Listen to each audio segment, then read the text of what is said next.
porque invierten 4.000 millones de dólares. Sí. Tenemos capacidad como para seguir forestando el país. Algunos, como este hombre, seguramente diga que sí. Sí, y que hoy y ojo que la ley de forestación es una ley que yo he defendido, es una ley de gobierno Sanguinetti que fue muy desnostada en su momento, pero que hoy le ha generado al país mucha riqueza y ha aumentado fuertemente su PBI.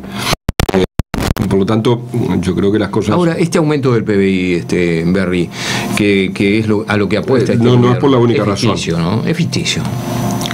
Porque va a aumentar el PBI, sin dudas, con esta inversión de 4.000 millones de dólares va a aumentar. Sí. Ahora, debemos de tener en cuenta que es una multinacional que ese dinero se lo va a llevar. No, lo que va a invertir en la construcción de la planta, no. Eso queda. Eso queda. Sí, pero la ganancia que otorgue eso, ¿no? La ganancia, el PBI, ¿qué es? La ganancia es la venta de bienes y servicios. Pero ¿no? está bien, pero después lo que queda en el país son lo que construyó. Lo que se vuelca para generar el proceso productivo. Es decir, el transporte de la madera, los montes forestados, la mano de obra de la planta. Es decir, obviamente que no va a ser la magnitud de lo que es la construcción en sí, que genera muchísima mano de obra. Ahora, usted sabe que hoy estuvimos charlando con Marcelo, y mire que no lo quiero sacar porque tengo dos o tres. Va a aumentar, sí. Yo no debe estar tan lejos el gobierno de la realidad. Mire que ya. Y tienen la experiencia de las dos plantas anteriores. No creo que le erre por tanto. Va a aumentar el PBI. Pero el gobierno, o sea, nosotros los uruguayos, porque es el Estado el que pone, tenemos que poner 29.000 millones de pesos. Que ese es el famoso 1.000 millones de dólares. Es lo que yo le iba a decir cuando te dijo 4.000 millones de dólares. Sí, pero también tenemos que poner otro tanto nosotros, no lo mismo, pero parecido. Y usted estuvo en el tratamiento de la rendición de cuentas y sabe, por ejemplo, que para el rubro trabajo y empleo, en este año se destinaron 1.000 millones de pesos. O sea, estamos hipotecando 29 años.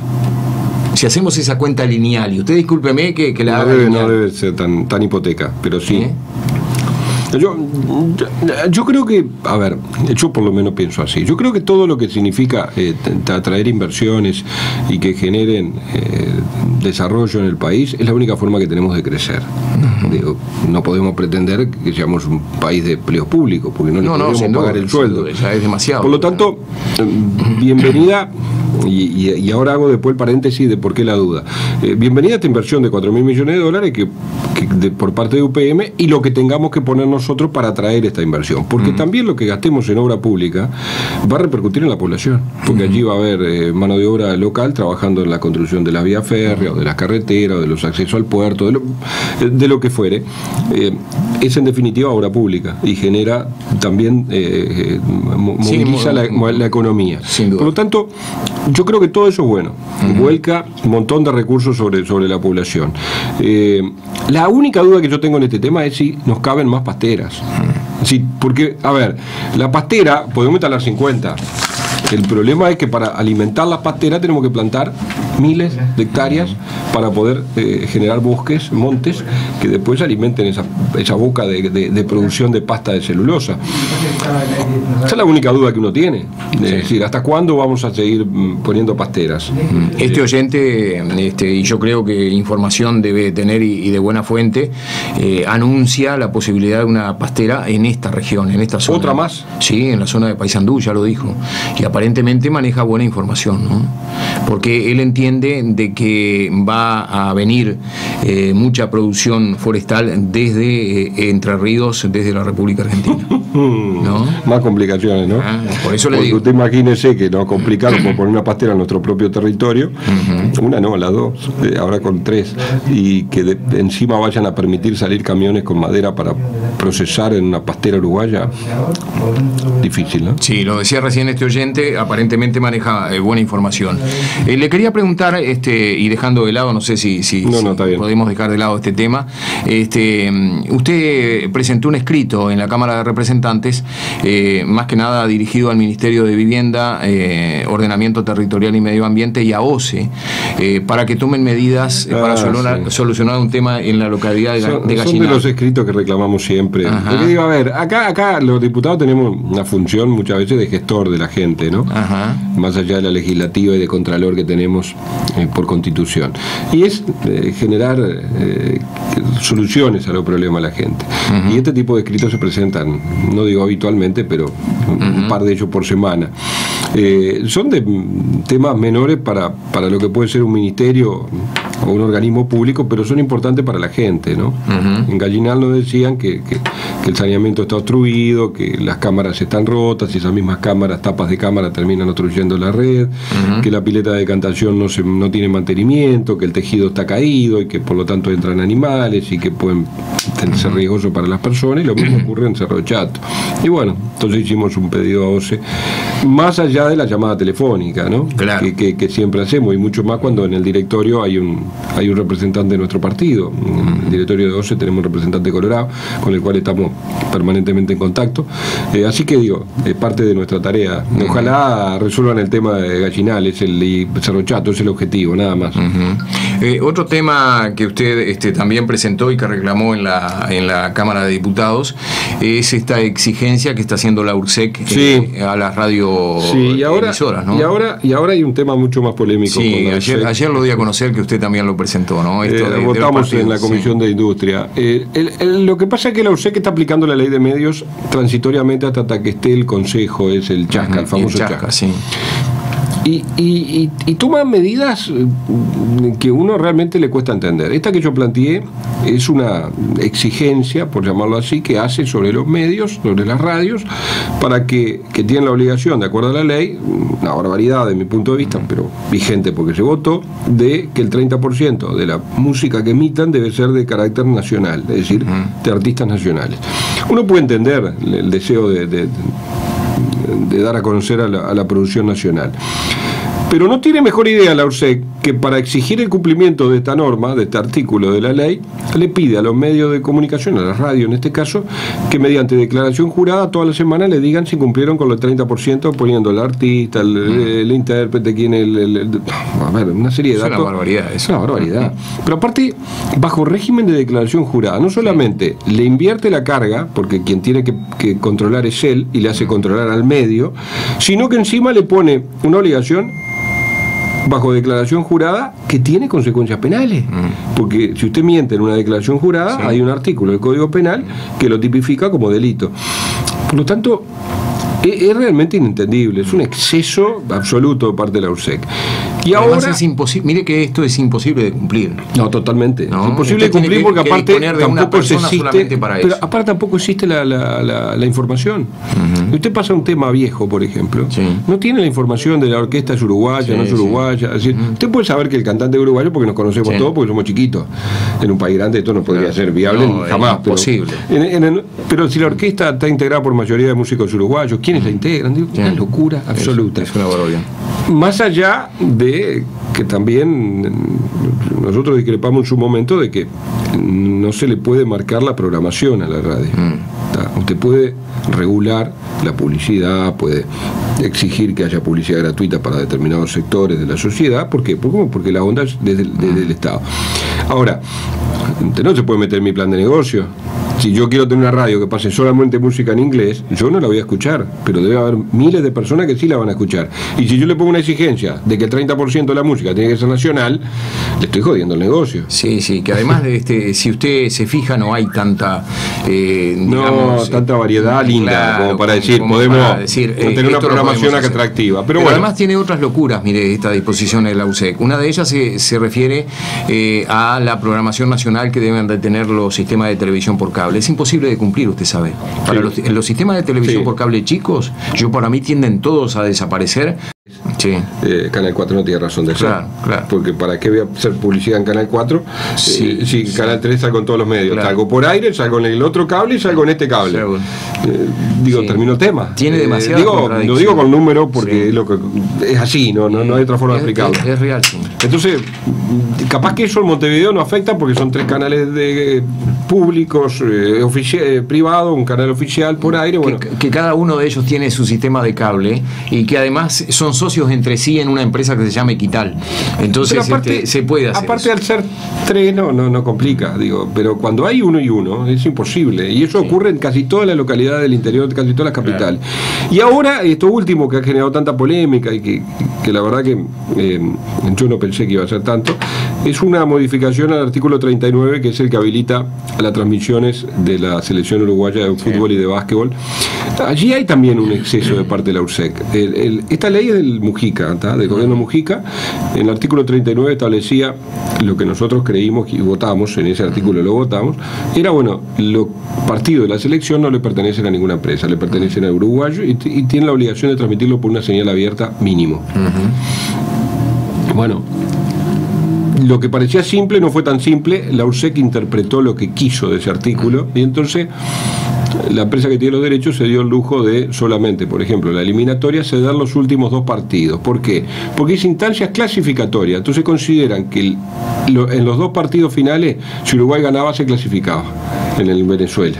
Entonces ahí sí tenía que pasarlo. A ver, cuando uno dice instancia clasificatoria, la clasificación para Uruguay empezamos a sufrir en el primer partido y terminamos de sufrir en el último con Venezuela. 2 años. Entonces, digo, no, un exceso realmente, sí.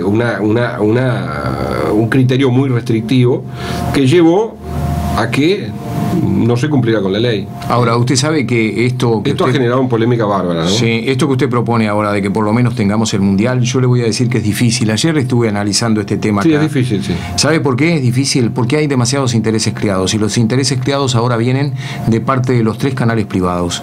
Usted sabe que los 3 canales privados hace 2 años, y le digo porque estuve en la negociación, hace 2 años negociaron con todos los cableros del país la venta de, y lo hicieron con esa picardía que tienen los uruguayos, principalmente los uruguayos con poder. Negociaron hace 2 años cuando no se sabía si Uruguay iba a estar o no en el Mundial de Rusia, ya le vendieron el Mundial de Rusia a la mayoría de los cables del país. Los dueños de esa señal hoy por hoy son 4, el canal 4, 10 y 12. Muy difícil que después de haberle vendidos los canales privados el Mundial, hoy usted lo pueda ver gratis a través de lo que usted pretende que lo presentó. Sí, no, y yo creo que con muy buen tino. Varela, pero yo creo que con muy buen tino. Pero ¿sabe qué? Difícil, sí. Se va a venir una demanda de parte de los cableros contra esta empresa que vendió. Y quien está pateando muy fuertemente es la AUF, ¿no? Sí. La AUF mandó una nota muy respetuosa a la comisión donde nos hacía. Sí, porque la AUF también gana con esto. Ellos dicen que el principal ingreso es ese, claro. Que de la medida que se lo cortemos, hasta verían inviable la continuidad de la es mentira eso, pero igual. Totalmente. Y eso nos generó que, bueno, coordináramos una oportunidad para recibirlos en el seno de la comisión, no pudieron ir, quedaron en ir el miércoles, no fueron, tampoco avisaron por qué, y bueno, eso llevó a que digamos, bueno, vamos a votarlo, y lo votamos, y eso va a generar polémica. Sí. Se trataría en la primera sesión de noviembre. Después tiene que pasar al Senado.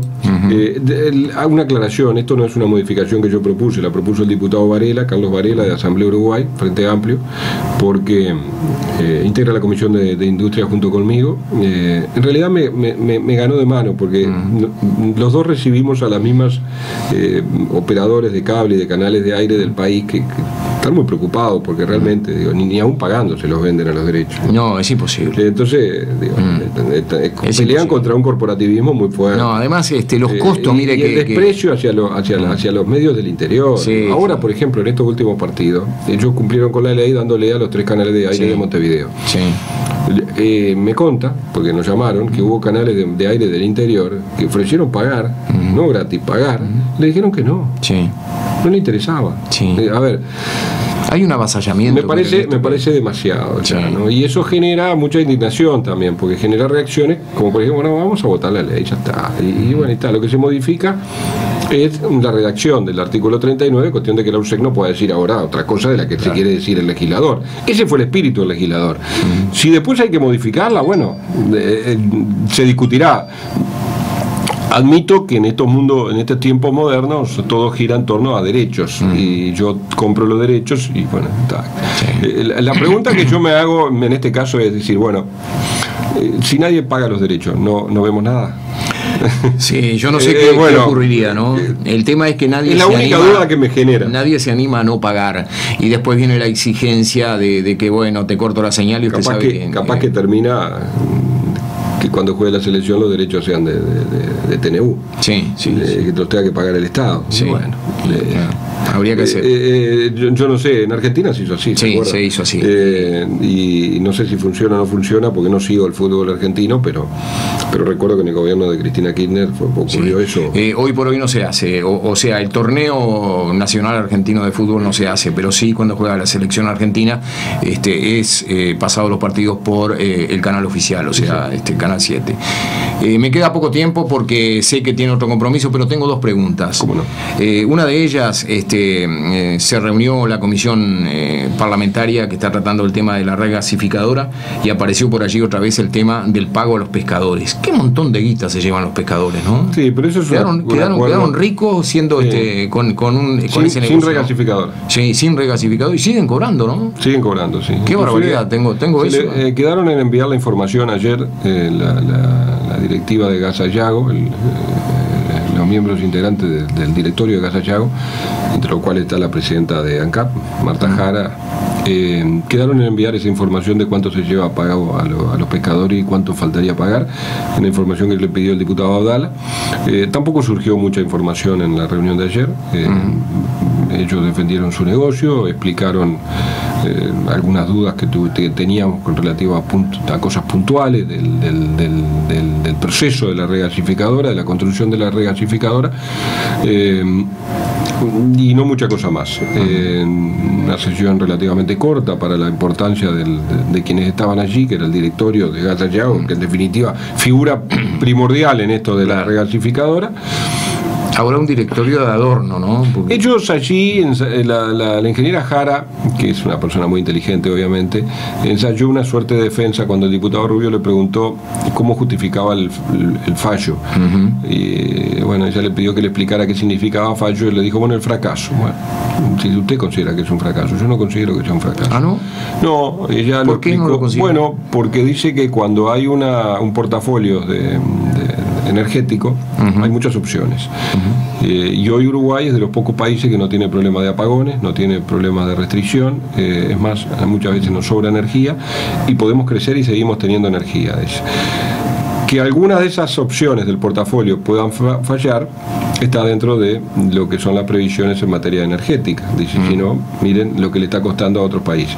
Y en eso creo que le asiste la razón. Tiene razón. Dice, entonces, si uno mira cuánto perdimos y cuánto, es decir, no tenemos regasificadora, no, es cierto, pero cuánto perdimos comparado con lo que el riesgo que se toma en un portafolio de energía, dice, es mínimo. Dice, porque hasta recuperamos una garantía de 100 millones de dólares. Si quedó algo, dice, que yo tengo duda que quede, bueno, ya explicaba por qué, pero bueno, dice... mirado de un punto de vista técnico, hasta capaz que le asiste la razón. Yo se lo decía a Dala, la defensa que ha hecho es muy buena, porque es cierto. Claro. Es decir, yo no lo quiero decir por defender al gobierno, porque no quiero hacerlo tampoco, pero nosotros nos olvidamos que aquí, frente a Paysandú, en Casablanca, tenemos un gasoducto a pérdida, que ya no debe servir más para nada. ¿Tá? ¿Y qué fue eso? Y bueno, fue tratar de diversificar la matriz. No pudimos hacerlo porque nos vino la crisis del 2002 y nos quedó el gasoducto. ¿Cuánto perdimos allí? Varios millones de dólares perdimos. La explicación que ellos dicen es que en un portafolio de energía hay opciones que se pierden, y que lo poco que hemos perdido, es decir, con el tema de la no construcción de la regasificadora, es mínimo al lado del riesgo energético que podíamos haber tenido si no hubiéramos diversificado. Lo que pasa es que fueron muy inteligentes en meter dentro de ese portafolio la regasificadora. Seguramente, claro, si lo mira desde el punto de vista técnico te asiste la razón. Y si